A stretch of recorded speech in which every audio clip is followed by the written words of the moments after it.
and welcome to the Special Needs Sibling Podcast, where we talk about what life is really like as a sibling to someone with special needs. I'm your host, Charlene, and today our guest is Allan. Welcome to the podcast. Thank you, Charlene.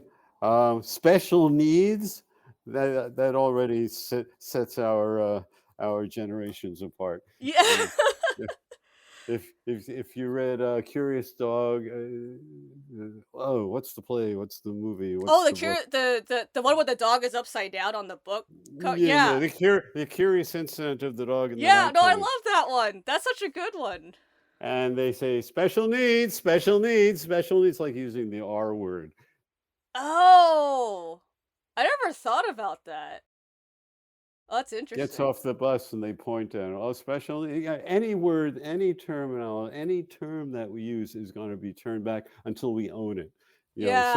So if Chris in the book, I think I remember his name is Mika. He was just, yeah, I am special needs. I am special. I'm special needs, and then it loses all the power Yeah. of Oh man, being I a gotta negative. reread it. I just reorganized like our bookshelf, so I know exactly where it is. I was like, oh, Oh, it good. was it's such a fun read. Like I could There's this set of books where I read them like obviously when I was in school, but like I loved them so much because I connected them to them so much more so than like my friends or movies or whatever. So I still have a section of books that's very much related to that topic and like how I felt like as a kid, and it's so interesting to like have more sentimental connection to that than people sometimes.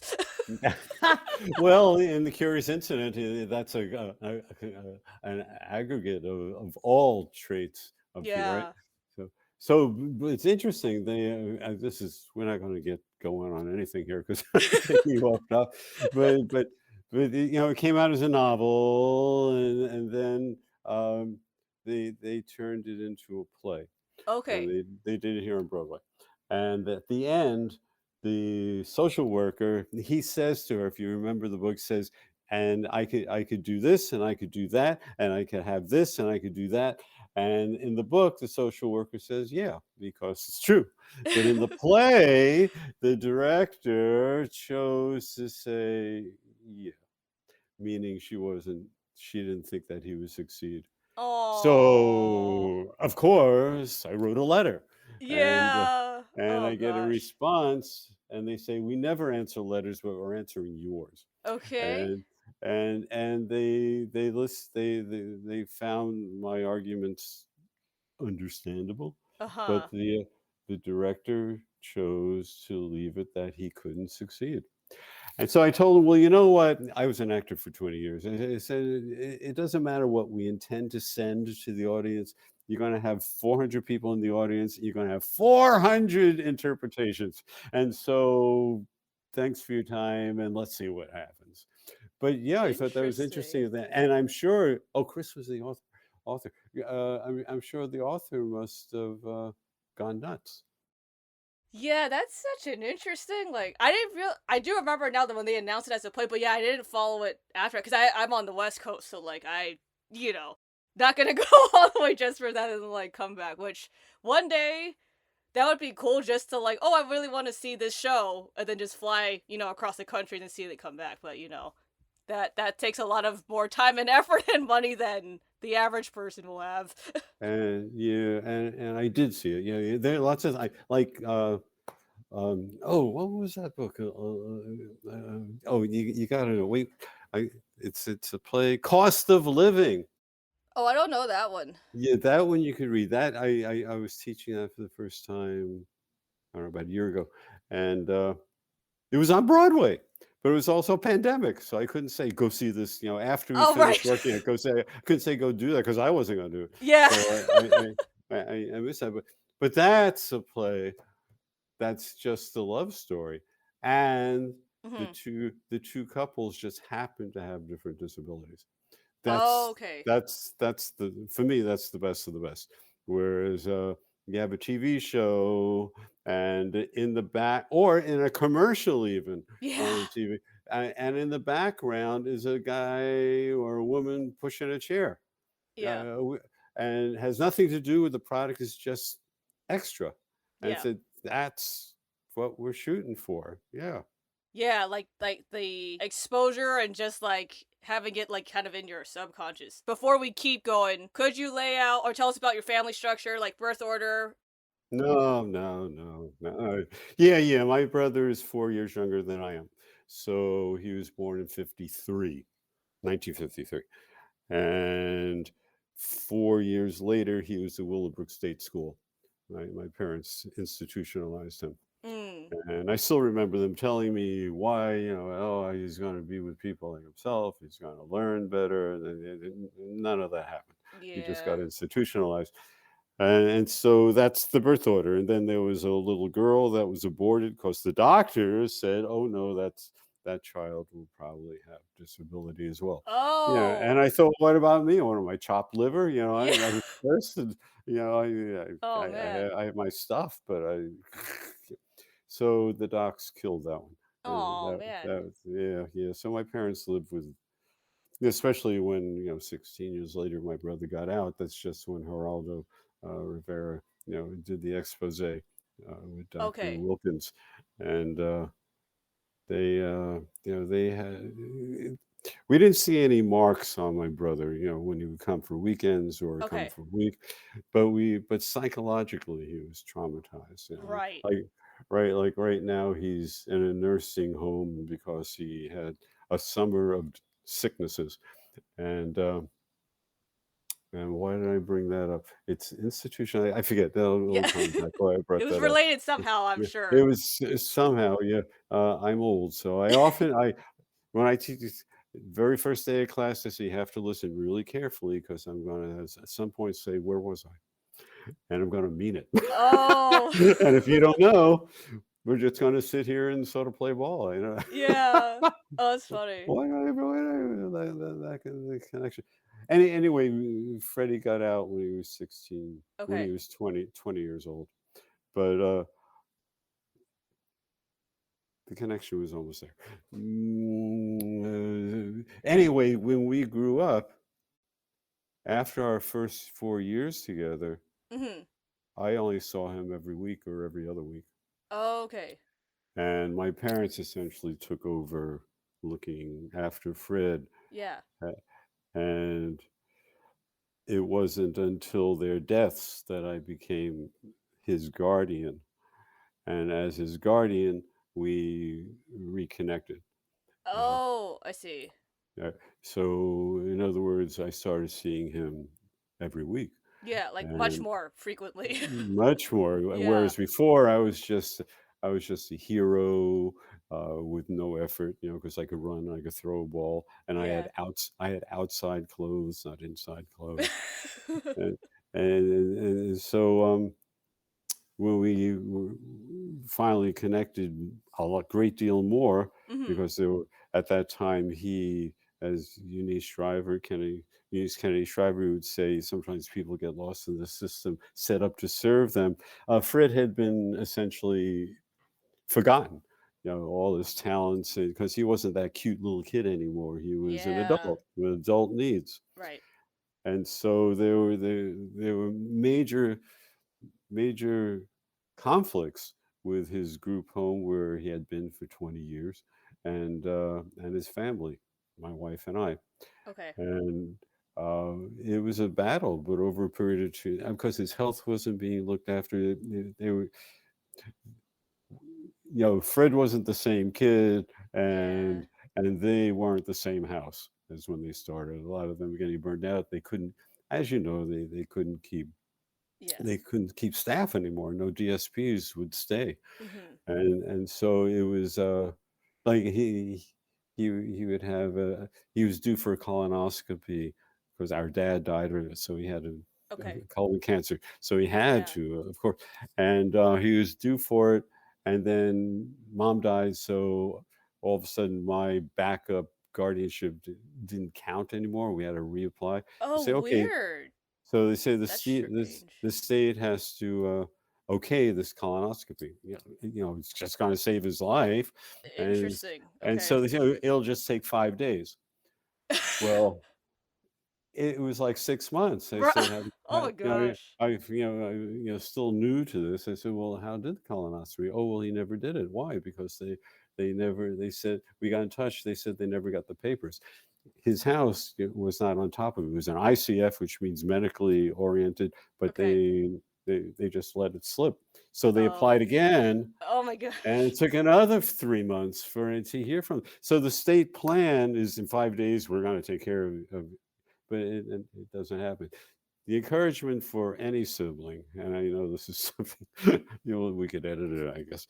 Uh, the encouragement is you better look after your loved one because Yeah. your loved one is one of many, and I've been advocating now while Fred's been in this nursing home Mhm. that if without advocating, uh, your loved one will die.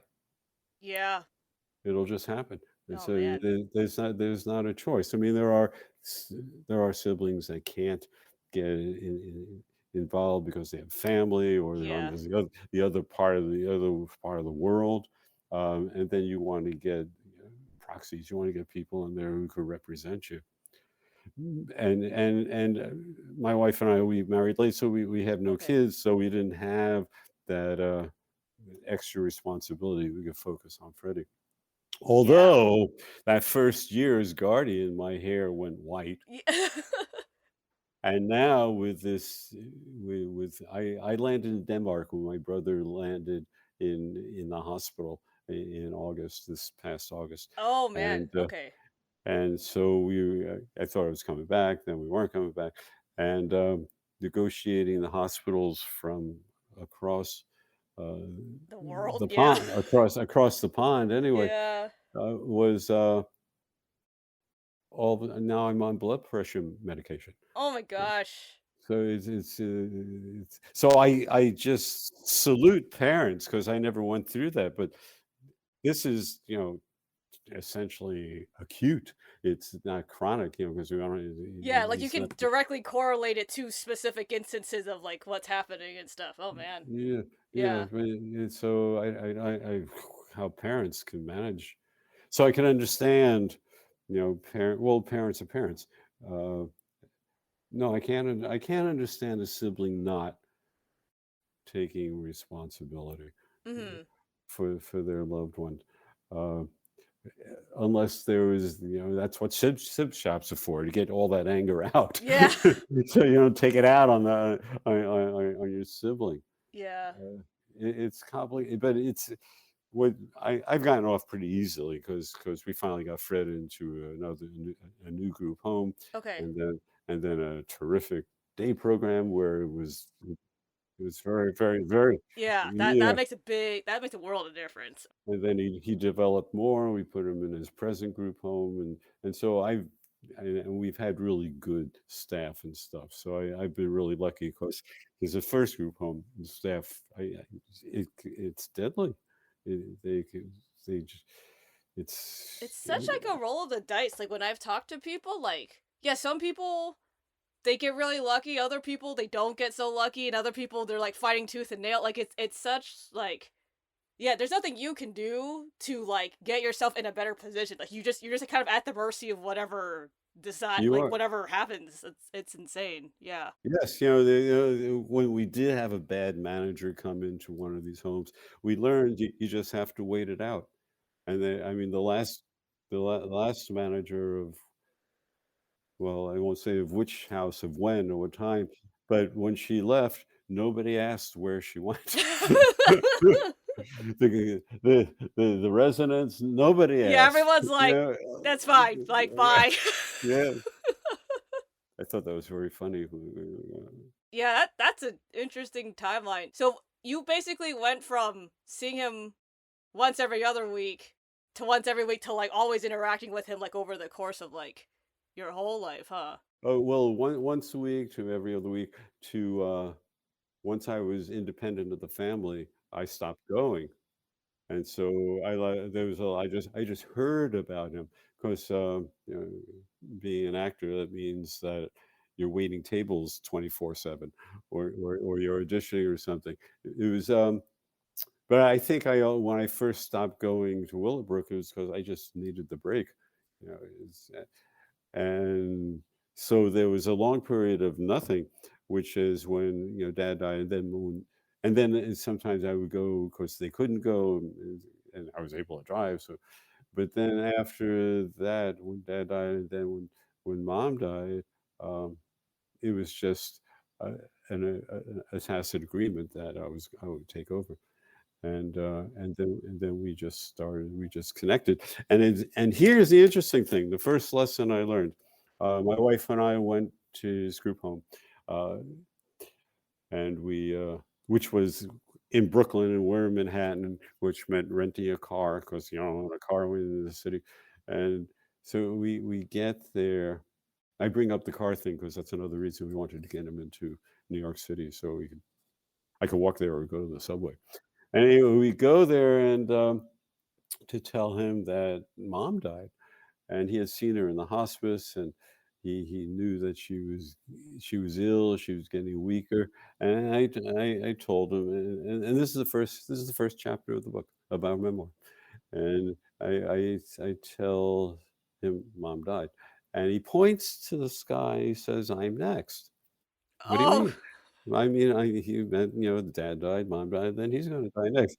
Yeah, and so there was this, this abstract. I never considered that he would be able. He was capable of abstract thinking, and and right away, that's when I got nuts. As far and for the next 3 years, advocated to for him to be seen, because people didn't challenge him anymore, and didn't give him the input to put more ideas together, because to the point where several years later with assistance, he was writing poetry and presented at the New York City Poetry Festival. oh, that's Uh, awesome. and he was painting, and music was a big thing for him. I mean, all these Big arts guy. a big arts guy, Yeah, like I could, yeah. absolutely, and a musician. They even had him do Oh, that's so a cool. solo with Daniel's music. It was fabulous. But there were lots of talents there that would never have been discovered or uncovered or revealed without without an advocate, without raising the bar. Even I had a low bar because I would talk to him on the phone and I say, "Gee, can you get your counselor?" Not thinking he could just go get the counselor. He said, "Yeah, you go get." I mean, I had such a low bar because I hadn't really known him. Oh, right, yeah. Because the less you interact with him, then you don't know anything, right? So you can only, like, you don't know where to even put the bar at that point, like. Yeah, you don't know. And my wife is a psychoanalyst, so she had some insight as well, and she said there's a lot there that hasn't been tapped. And that's so what we've created is a monster. He's sort of like a prince. He never had to pay the price for not doing something, which we're enforcing now. Like, you really do have to walk with your walker, or there's no way they're going to let you go back home. That part is true, yeah. Yeah. Yeah, that's a danger thing, that's a safety thing. And then on the other hand, he was loaded up with so many antibiotics that, I keep forgetting he's a resilient guy, and he really does know his body. And when he was sitting still for 2 months, not doing anything, is because of all those antibiotics. He couldn't. Yeah. And and now he's doing a great deal more walking, and we have a great deal of hope that he's going to be able to go home like really soon. Okay, Because that's good. Yeah. yeah, because he wants to see his friends. Yeah. He has all his miniature cars waiting for him, Oh, and that's fun. his roommate has come now twice, couple of times for them to watch TV or to Oh, like, to get color they hang out color together, together. hang out together. Yeah. Yeah, but he now he gets it, and it's like a friend said, "Oh, he woke up." It's like he just maybe all the antibiotics are out, or Mr. Prince understands that he has to make an effort to walk, and that we're not going to roll. I know you like being in this wheelchair, but it doesn't fit in the house. So I will say, like, I feel like that's the more fun part about being, like, the sibling who gets to take care versus, like, being a parent, because you can kinda just mess with them a little bit, or, you can kind of make slightly more derogatory statements about, like, their attitude, because it's just because you're at the end of the day, you're still his brother, like, you're not. Right, Yeah. right, and I have a lot more freedom than a DSP does, right? Yeah, yeah. And, I like, even when we were kids, we were always, push each other around. Even on the Willowbrook visits, we go to the park and, you know, push each of us around. I mean, I remember pushing him around in his carriage when he was still living with us and flipping it over. So when I was recently pushing him in the wheelchair, see, I remember last time I did this, which was like 56 years ago. Right. Uh, I flipped you out of your stroller. Oh, man. Yeah, but he Oh, still that's had trust. Still had trust, so it was okay. yeah. Like, what was it like when your wife met your brother? Like, what was that like? Oh, she wanted to buy this. She wanted to buy that. We were in Barnes and Noble. Let's get this book. Let's get that book. It was, all my friends, and of course my wife. They just adhere to him like magic. I never had any negative experiences. When in the f in the 50s, in the 50s, you learn how to be stared at, and my acting coach said, "If you know you're being looked at, look good." Ah. So I reflect on that. At that time, we would just look straight ahead. Today, when Freddie was on the corner of 72nd and Fifth Avenue, it's right in Central Park, and Bernard Carabello, has been very helpful to all of us. He was I was introducing Bernard to Freddie, and and they recognized each other from Willowbrook. Oh. And he said, "Oh yeah, we could share war stories." But before Bernard came, there were these two perfect little manicured girls, probably 10 and 12, maybe 8 and 10, and they look at him and they stare at him. And he looks, and this is being stared at, but now we're talking 20 years later, and he looks back at them. And he goes, and they turned tail and went running down the block. Where Oh. where he owns it. On the other hand, we were waiting online to get down in Lower Manhattan to get onto a boat for a boat trip. And we had two little kids and their parents, and they were sort of looking at Fred, but didn't want to, but looking at. So I introduced them. This is where you get rid of the stigma. Hi, this is Freddie. He has intellectual developmental disabilities. The dad said, "Oh yeah, yeah, I thought so." Turns out he owned a chicken farm down south, and so that's a family of four that now looked at a person living differently as a person. So, so it's by saying, "Oh yeah, this is Fred," and Fred says hello, and he shakes their hand, and they say, "Oh yeah, he may look different, may be living differently, but he has." He's pretty much similar to, me. Yeah, that's so interesting. When you went through that period of time where you didn't see him, did you tell people you had a brother? Well, for sure, yeah. But it would yeah, I'd say his brother is at Willowbrook, and that was the end of that. Nobody knew what Willowbrook meant, none of us knew what Willowbrook meant. It was so beautiful. It was always green, or in the summer, or it was always white in the snow in the winter, and it was always quiet because they didn't have enough staff to supervise playtime outside. So they're always living indoors, and they would just go from building to building. Maybe if they were lucky enough to be labeled educable, they would go to class. But otherwise, it was always, why did I bring that? Where was I? Why did I bring that up? Yeah, it's interesting because, like, I feel like growing up, it changed a lot. Like, I used to talk about my sister a lot. And then when I got older, I think when I started to work full time, that's when I was like, oh, I should really just talk about me instead of my sister. Just because the way it would make the conversation would be very much she would be the focus of how I was talking. I was like, oh, that needs to really switch to like me talking about myself, not her. Yeah, Yeah, so it's this thing where how do I talk about me, but I care about her? But if I don't even focus on myself, people won't focus on me either. So I have yeah, to like practice making myself the center of attention. And it's funny because I've noticed recently, like, that I tend to divert compliments that are directed at me. And that could be from a multitude of things. But I've noticed I'm like, "Oh, I wonder if that's also just, not only a sibling thing, but just with some other stuff." I'm like, "Oh, yeah, I just don't know how to take a compliment." But so I've been really intentional. Now I'm like, "No, like, if I see an opportunity to say thank you, I should just say it, like, regardless of if it was directed at me or not." I still remember my father telling me that when somebody compliments you, say thank you. So it was the same. It was the same issue, and it's also survivor's guilt. But yeah, I know one of the reasons I have the papers from when Fred was put into the institution. That my mom had reported that I was asking questions and I was acting out, you know, with my brother. I don't remember any of that.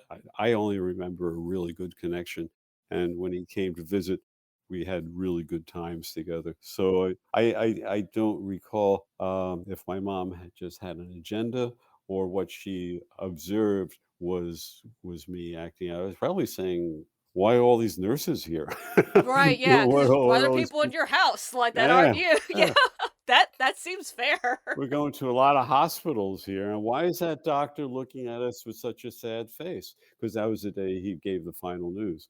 I still remember we brought Fred home, and he was just looking. It was an unfinished hospital. That's very interesting. The streets were still broken up. It was brand new, and he was just standing, looking at us as we walked further to the parking lot. And then we drove home, and we walked into the apartment, and my mom went immediately running into the bathroom, and you heard this wailing, just wails. And my father, who was holding Fred, put Fred in the corner of the couch, and my father goes to be with my mother in the bathroom. It was just Freddie and I just looking at each other. And for him and for me, things were okay. Yeah, because 'cause you're like, "We're just hanging Yeah, out," like yeah, here we are, and Fred's sitting up on his own in the corner. That's pretty good. And then mom, dad, and that was probably the end of the family, that moment, 'cause, once Fred went away, then dad was sent away for, almost a couple of years because, the stress of disability will break up families. Yeah. Yeah, there's, like, statistics about that everywhere, which they get updated all the time, but they're not good statistics. Like, yeah. Dad came back after 2 years because she realized, my best I would quote him, "Oh, to learn how to spell." Oh, he said, "Do it by syllables." So she realized that, if he wasn't there, she was gonna lose another son, you know, to crime, or she was just gonna lose him. So he came back. But there was, but, what happened is that they decided to let me make all the decisions about what I was gonna do. I was very protected, I call Fred a prince. I was a prince, and I was very protected, but on big things like where I wanted to go to high school or where I wanted to go to college, they just felt inadequate, which was really sad because they weren't. They were really bright and loving people, but I think the Fred experience just whacked him in the head. They bought into the medical model. They just bought all that stuff, and they weren't the people who started AHRC or YAI or HeartShare. They were the families that were called by Michael Wilkins, "Come, this is a disaster here. Come look at the place and let's have a meeting." They were not political. Whatever the doctor says, like when we got a letter, "Oh, Fred's front tooth was broken." And my parents said, because, some guy slammed his head against the table. And my parents said, "Should we take him out?" That was the closest we ever got to that. Because in the letter it said, "Well, his teeth aren't that good anyway." I mean, geez, they just diminish these guys. And I still have the letter. It was also a place where my brother, at one point, being interviewed by a psychologist, he said to the psychologist, "I'm smart. I have it in the it's documented." And then the guy writes at the end of the meeting, "Looks a lot smarter than he is." And then he had ptosis of the eye, which means that one of your eyelids dropped down, and essentially makes you blind. But nobody ever told us that. It was only when I connected Fred to his present doctor, the guy said he can't see out of that eye. So he's lived his whole life, I was gonna say, with like, how one long eye, was that his entire life he lived like his that? Or, like, would entire he life. Oh my His entire gosh. life. His entire But but life. but the doctors at Willowbrook said, "Well, he sees well enough for a retarded person." Oh my gosh. That is I Documented, yeah. Yeah. Yeah. Right. Oh, man. The attitude. Whereas if he could see, then he wouldn't be so afraid when he's growing up when he's in crowds. Yeah, but that's like any kid. You could be a normal kid and not see through one. I knew would be terrified. That's funny because that's how my aunt. I found this out when I got a lot older, but my aunt told me like that's why she told my mom to like have me see an optometrist. Because I used to like not. I would when my parents would take me to go see like their friends or whatever. I wouldn't say hi because I couldn't. You They were didn't see like him? blurry. They're like blurry big people, right? So I'm like, I don't know these people. I'm just scared, and so it's fun yeah, so my aunt, I guess she noticed it one time when she was with them, so she told them, "Oh, she needs glasses." And so I got glasses at, like, the age of 3 because I couldn't see anything, but I didn't know that, right? Like Yeah, that was the world, right? Yeah, It was I was dark. like, "That's just" I don't know, yeah, and I don't remember anything, I always remember having glasses, right? Because if you're 3, you're, like, in preschool, maybe even Yeah, before that, right? Like, so every yeah. school picture, I have glasses, so I've just had them forever, like You were the kid with the glasses. Yeah, right, exactly. You were the other, which Yeah. I thought they were really cool. I always wanted glasses, so I think I ruined my eyes on purpose because Oh, I remember the eye doctor saying, "Go outside and play. yeah, Play outside." But with the family broken up and stuff, I stayed indoors a lot and yeah. just stayed indoors. And so, yeah, I ruined the eyes, but I always wanted them. Then with the pandemic, you couldn't wear them because fog up, and so I stopped wearing them. And now I'm used to the world being like when you were, before your glasses. Things are fuzzy, and that's pretty cool. But yeah, and I mean, it's as long as you can get yeah, if you can be safe, it's fine. Like, it's Right, right. Yeah, you just, wait. Yeah. And being colorblind, there's a light green, there's a light red, yeah, you got to know where the lights are. And if you're in another country, the lights may not be one on top of the other, maybe this Oh, way. yeah, they're like side to side, yeah. Yeah, that As could long as really you know throw the you. order, Yeah, it's yeah, okay, yeah. yeah, yeah. Yeah. I don't remember I learned from a person or from watching, like, a documentary type video thing where they were explaining that, because I remember when I first learned about that, I was like, "Oh, how do people drive?" But then people were explaining, like, "Oh, yeah, it's about, like, where the lights are in the order versus, like, the color." I was like, "Oh, that makes sense," like so what made you decide to write the book? The overall umbrella is that we write to understand. Yeah. I just joined this writing group at the new school, and the teacher just coincidentally happened to come from the same neighborhood that I came from. Oh, that's And cool. so she would give comments like she just had to say 3 words, and I knew exactly what she was talking about. Mhm. So I and the reason I joined is because I wanted to tell a story about my father with our last moments together. When he threw my hand away, we were holding hands, he threw it away, and I was trying to figure out what was really going on. He was essentially a hospice at home, and then he Mhm. died. And so I was trying to figure that out, and then I continued working with this teacher privately with her own group, and I started writing about mom, so you get all that anger out. Yeah. And Right. then mom wasn't around anymore, and I was seeing my brother. So it was essentially I was, why am I uncomfortable here? And so it was essentially like a journal. And each week he just gave me more and more material. And so what turned out is that I learned about me, I learned about him, Yeah. and I realized all my choice. And so what was I writing it? I was writing it to understand our relationship and to understand, what Yeah. it is being the other, and that I had been the other for my whole life. We grew up in a housing project. It must have had 2,000 families, and we didn't know one other child Wow. who had a disability. And I remember going to see my friend, was his name Joel? Maybe it was Joel, and his sister who was a little older than us, and she says, "Oh, do you have any brothers?" I said, "Yeah, brother," and I used the R word because that's what it was in the 50s. And she started laughing because that's how kids talk about their siblings. And I remember telling her, "No, really, he Oh, is." yeah, like, for real, not just like a yeah.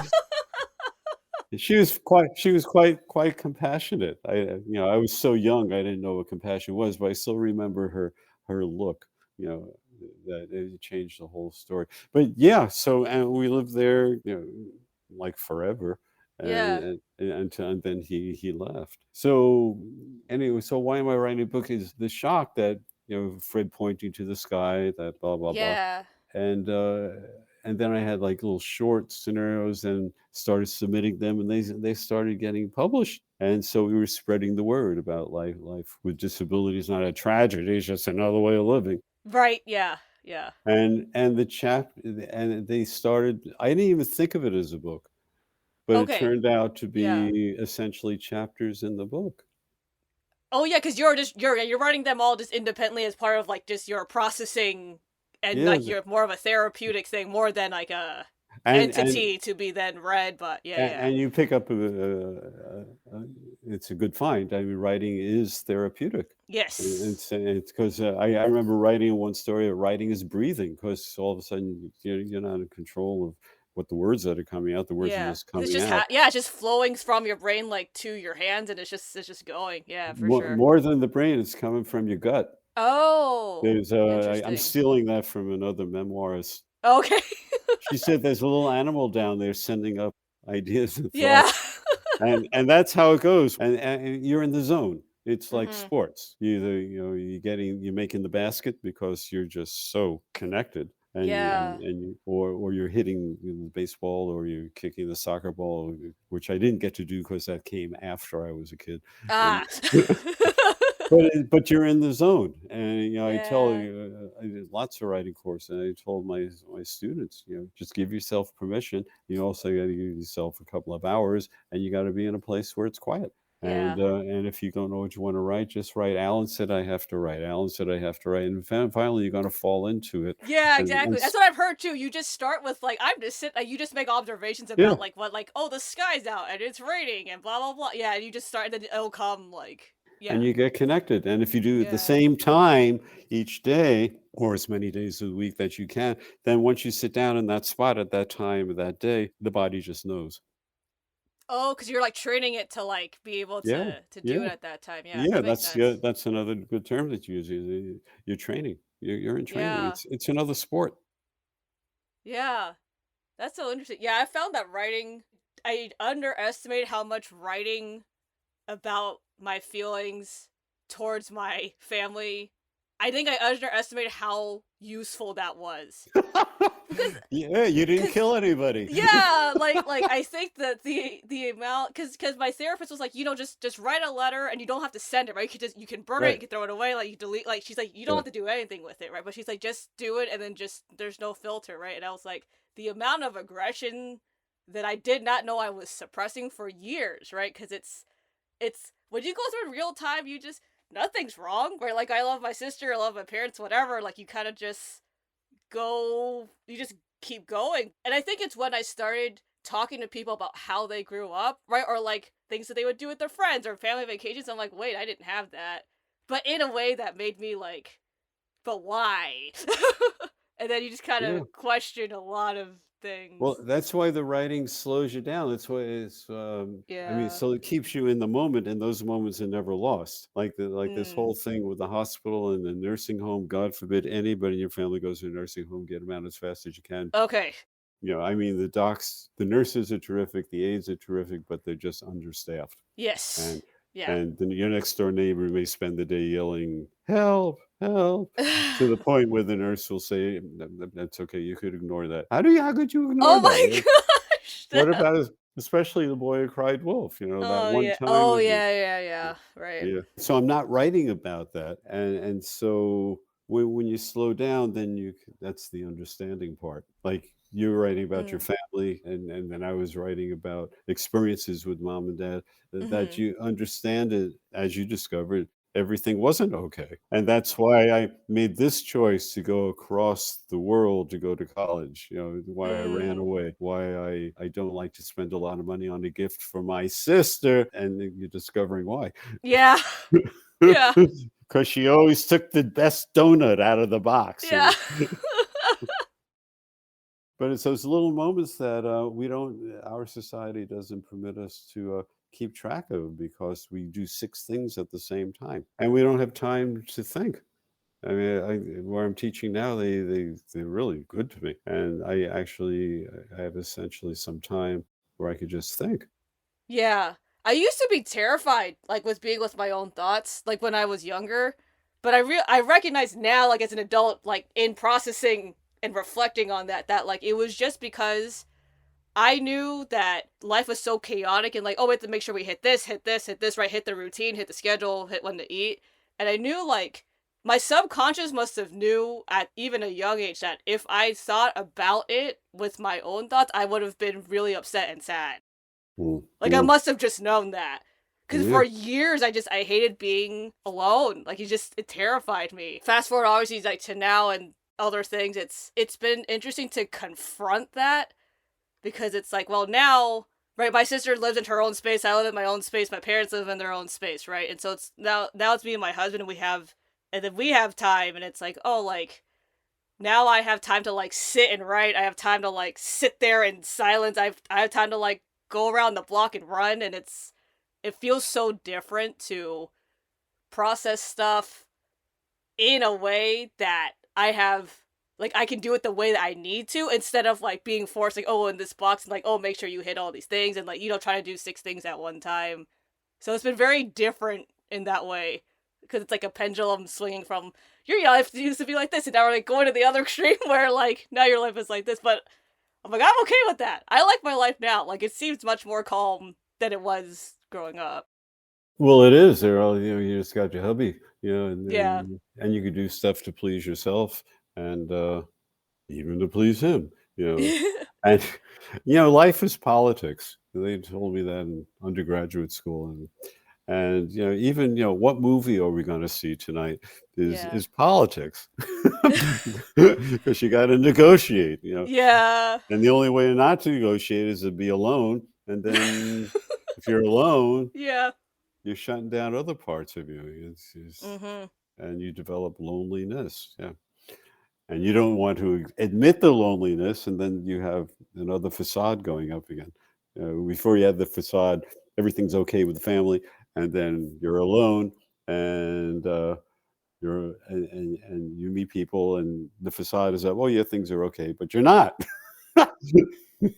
Yeah, it's funny. Yeah, I have some friends where it's like awesome how they're like, I'm fine. I'm like, I know you well enough of how you talk to me where I'm Yeah. pretty sure you're lying to me, but I'm Right. gonna let you pass until Right. you hit a point where I have to then call you out on Right. Like it. when your husband Yeah. comes home and he says, "I'm Yeah. home," and you say, "Oh, all right, what went wrong today?" Right, yeah. You just know it. Yeah. Yeah, it's this funny thing now when people ask how I am, and I'm like, I want to say not good, but I'm like, but that's obviously depending on who that person is in my circle of closeness, then that will change. But it's funny, yeah. I think I'm definitely in the last couple of months where my very close friends are like, how are things? I'm like, not good. Like, I'm not gonna pretend that they are because That's good. That's it's good. not. Because the response, because that just happened to me at the pool. Uh, I one guy said, "How are things going?" I said, "Well, yeah." He Yeah, said, he yeah, said, "Me too." It's yeah. yeah, yeah, yeah.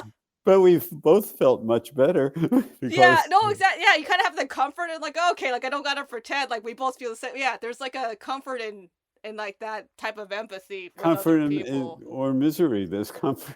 Yeah, they're commiserating. I think that's the word now that exists. I don't know if Oh, that existed before it's a as a new American vocabulary word word. before. Yeah, yeah, commiserating. Yes. Yeah, but it shows that, it's okay to not be okay. This too shall pass. Or, life isn't simple. I mean, look at our world.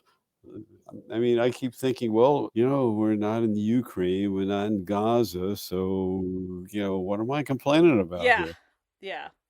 The amount of first world problems is kind of like all over the place. But I guess to end on a slightly happier note, are there any words of encouragement that you have for our fellow siblings listening out Yeah, there? listen, if I didn't become the guardian, I would never have had a brother.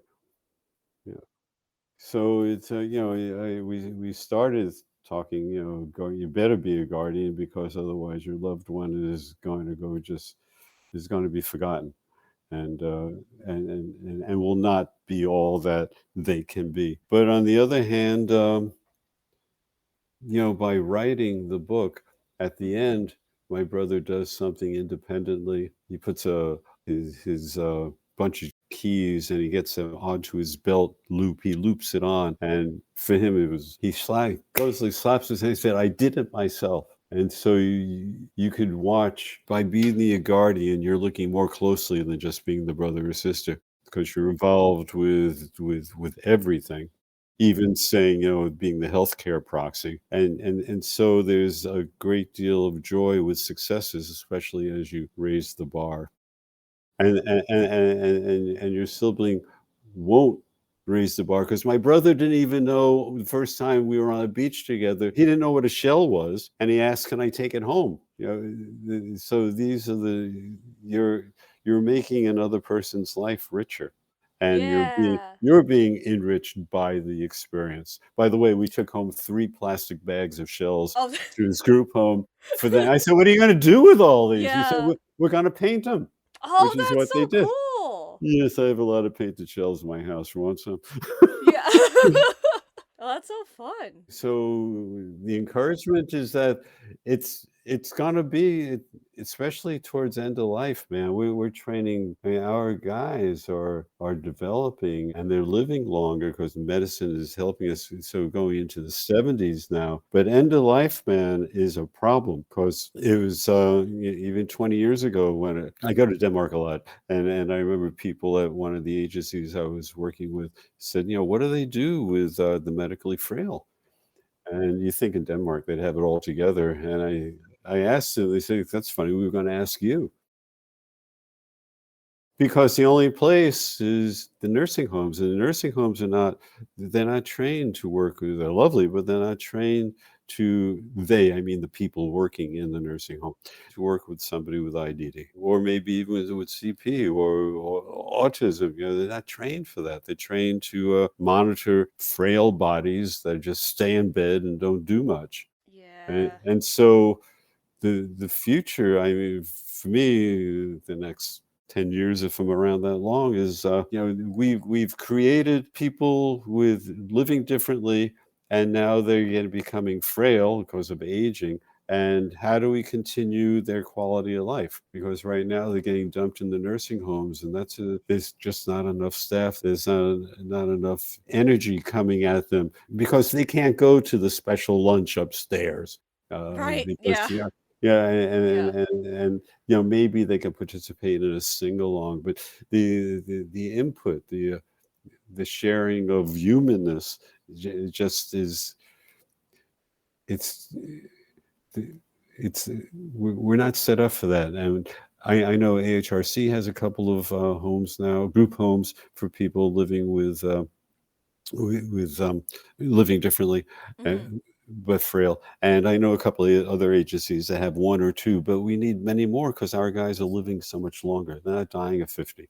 Right. All right, Yeah. the people with Down syndrome, we're still losing them at 50. But that's another. Yeah. It's another issue, but the people without Down syndrome are going into their 70s now, and they don't want to. My brother's favorite hobby is to sit on the corner at the local coffee shop and just watch the world go by. And people watch? Yeah. Yeah, That it's sounds just great. I like and doing that. I mean, yeah, just yeah, to be yeah, honest, yeah. yeah, and people get to know him, and Yeah. one of the guys from his house would sit outside a shop like that, but he'd put his hat out and he'd collect money. Oh. So, well, that's yeah, That's one method. Like, that's yeah. he did very well. So what was your question? Your question was, oh yeah, what do I leave? We have to be the next big movement is Mm. besides disability justice and disability rights is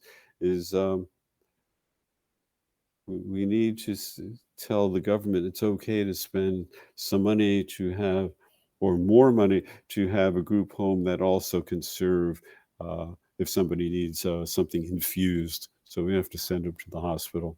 Yeah. We need to be able to house, to give home. We need to be able to give a home to a person who's medically frail, who's also living differently. And that we've not prepared. And like I said, it was 20 years ago. Now that moment is here. So it's more apparent to me that Yes. if, Freddie doesn't walk, he's not going home. He's going to be sitting in a long He's gonna term be care. stuck there, yeah. Yeah, stuck. Yeah. So that that's what I'd like people to be thinking about. Yeah. Uh, I mean, there's so much to think about as you're growing Yeah. together, but there is this end of the line time, and Yeah. we need to support a, a quality. We need to provide a quality of life Yes. that's not just looking at the TV and being changed. Yeah. No, yeah. All humans deserve more than that at the end of their life. Yeah, right. Hmm. And Yeah. you made me think, why not have a mixed population in in a group home, Yeah. so we can have people with and without disabilities, Yeah. but Yeah. they're Coexisting. old. Yeah, Yeah. yeah, and you know, we had a Willowbrook celebration recently, and what was the issue? The issue that I brought up was that people are not going to be paid what Hmm. they should be paid for working with people with disabilities until Yeah. the people with disabilities are valued by society. Mm. Interesting. Once they're valued, then Yeah. the people working with them will be valued. Even valued. Yeah, because it's like a compounding thing on top of each other. Yeah. Yeah. Right now, oh, you're Interesting. working with those people. But Yeah. meanwhile, those people can, as we know, with the proper training, can do jobs probably better or more reliably than people without impairments, Yeah. and pay taxes. So, Right. so what was my point there? My point is that oh yeah, when I went to grad school for this disability stuff, it's I would say I'm entering here looking for the magic bullet, and the magic bullet turned out to be like running for president. Hmm. It's the economy is stupid, right? Hmm. And so yeah, when people living differently are doing work that people not living differently can't do. I'm thinking of kids on the spectrum or people, adults, anyone on the spectrum. Yeah. Then and they're pulling in living wage salaries. When society sees that and appreciates that, then all of us, get lifted. Yeah. That's it. I do look forward to that day. I think that day will come. I don't know when, but it's I think the yeah, when you were saying about like, being advocates for the spaces in general, right? Like for siblings and for people with disabilities, right? Like if we come together and be able to like just like make it louder, make it known, that will help increase the flow in that direction for And sure. there are some communities that are that mixed like that. Yeah. Even here in America, I think in Pennsylvania is one, but it was certainly one in Belgium where that's with mentally ill and Okay. people who are not mentally ill sharing the same community. Yeah. Where it's things people are just people are different. Even the people without. Even people who don't know that they are different. Yeah. Thank you for being on the podcast. Hey, thanks for the invitation. It was great meeting you. Yeah, you Uh, too. Good luck with sister. Yeah, Yeah. thanks.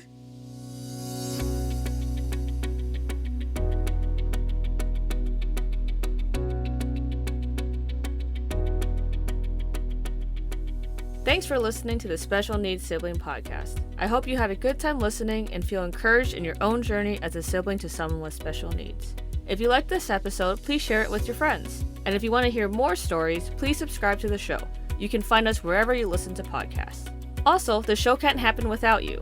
All special needs siblings have their own unique stories, challenges, family dynamics, and lots of life to talk about and explore. This podcast is here to let you know that you're not alone and that you matter. If you would like to be on the show or just chat off the record, please contact me. My info is in the show notes. Until next time, this is the Special Needs Sibling Podcast.